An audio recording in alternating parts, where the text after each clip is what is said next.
Harka fuunee akkam jirtan nagaa fayyaadhaa jecha arraantan ammoo amaloota sammuu keenya Miidhan qabadheetiin isiniif dhiyaadhee na hordofaan isiniin jaa. Tokkoffaatti hirriba ga'aa rafuu dhiisuu.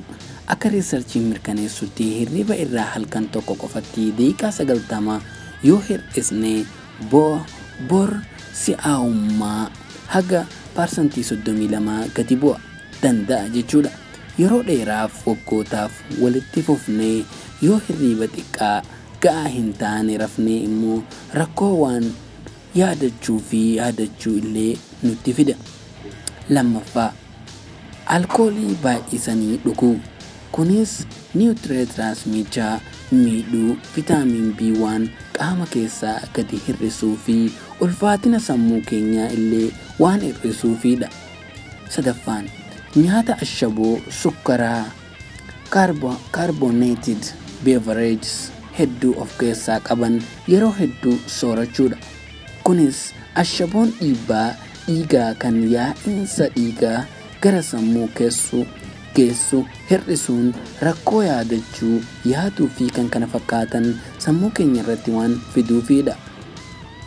Afuraffaan sochii qaamaa gochuu dhiisuudha. Sochii qaamaa fayyummaa qaama keenyaa kan biroof kennu irratti dabalee pirootiinotaa fi hormoonota sammuu keenyaa keessaa kakkaasan akka gadi lakkifamu waan taasisuufidha.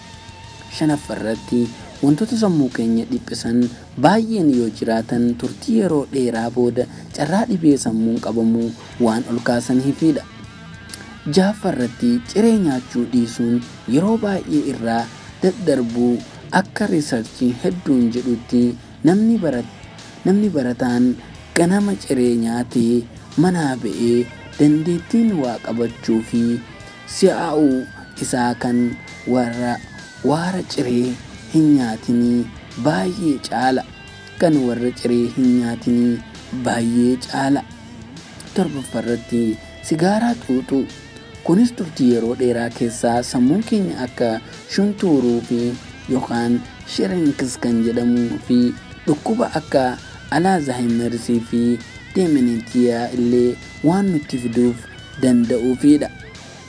8ffarratti osoo dhukkubsannuu boqochuu dhiisnee sammuu keenyaan hojii hojjechuun illee sammuu keenya hedduu miidha.